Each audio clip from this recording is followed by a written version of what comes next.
बहुत दिनों की बात है। एक नगरी में एक लोभी सेठ लालचंद रहता था।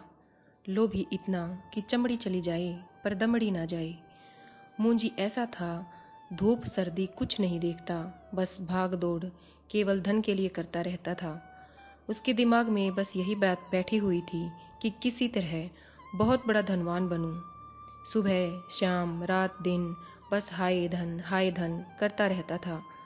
दुकान में तराजू के पलड़े चमड़े के, तराजू की दांडी लकड़ी की और बाट दूसरे दुकानदारों से उधार मांग रखे। खुद का एक पैसा खर्च नहीं करता था। मंदिर में जाकर रोज दीपक जलाता और बोलता, हे भोलेनाथ, आप तो बहुत दयालु हैं, मुझे एक बार धनवान बनने का मौका दें। ऐसे ही कहते हुए बहुत दिन बीत गई। तो एक दिन माता पार्वती शिवजी से बोलती है, हे नाथ, इस लोभी सेठ को देखो, रात दिन हाय धन करता रहता है। प्रभु, मेरे कहने से आप इसको एक बार धनवान बनने का मौका दें, आपकी बड़ी कृपा होगी। शिवजी बोले, पार्वती, आप बड़ी भोली हैं। इस लोभी सेठ को अगर मैंने धनवान बना दिया तो यह दीपक जलाना भी छोड़ देगा। लेकिन माता पार्वती जी के बार बार जिद करने पर शिवजी ने कहा, तो ठीक है, मैं इसको एक मौका देता हूँ, आगे इसकी किस्मत। भोलेनाथ शंकर जी एक महात्मा का वेश बनाकर लोभी सेठ के पास जाते हैं और कहते हैं, हे सेठ जी, मैं एक महात्मा हूँ, बहुत दूर से पैदल चला आ रहा हूँ, मैं तीर्थ यात्रा करने जा रहा हूँ।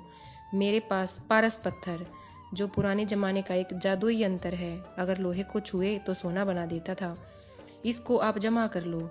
मैं 6 महीने के बाद वापस लौटूंगा तो मुझे लौटा देना।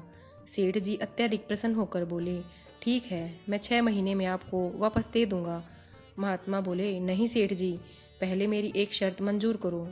सेठ जी कहते हैं, कैसी शर्त? महात्मा बोले, पहली शर्त, आप अपने बही खाते में आज की तारीख लिखो और आने वाली 6 महीने की तारीख लिखो।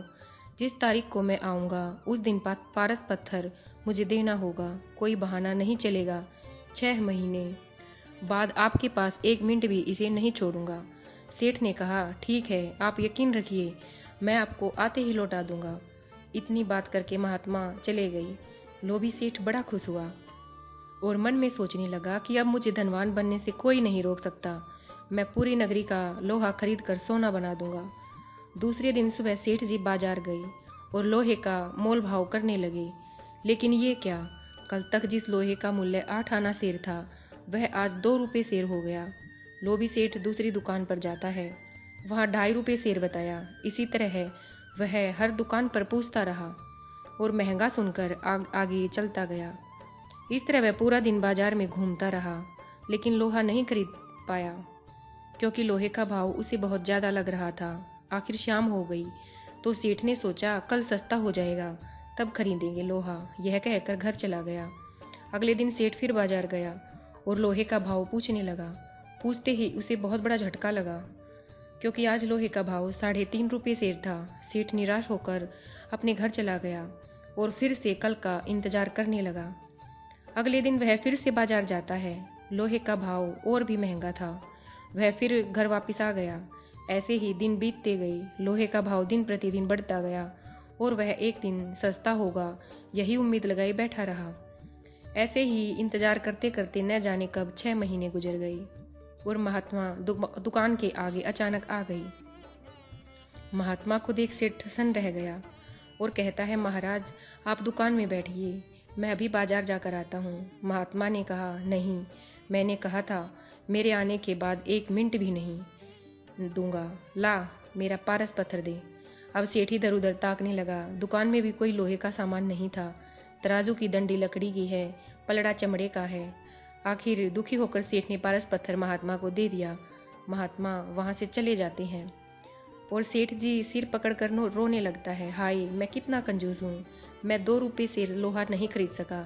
अगर मैं 10 रुपये सेर लोहा भी खरीद लेता तो आज मैं सबसे बड़ा धनवान होता, मगर मैंने अपने लालच की वजह से हाथ में आया हुआ अवसर गवा दिया। किसी ने बहुत अच्छा कहा है, अच्छा दिन पाछा गया, प्रभु से कियो न हेत, अब पछताई होत क्या जब चिड़िया चुग गई खेत। तो दोस्तों, ज़्यादा लालच के चक्कर में वर्तमान में आए हुए अवसर को कभी नहीं छोड़ना चाहिए। धन्यवाद। अगर मेरी ये कहानी आपको पसंद आई तो मेरे चैनल को सब्सक्राइब ज़रूर करना।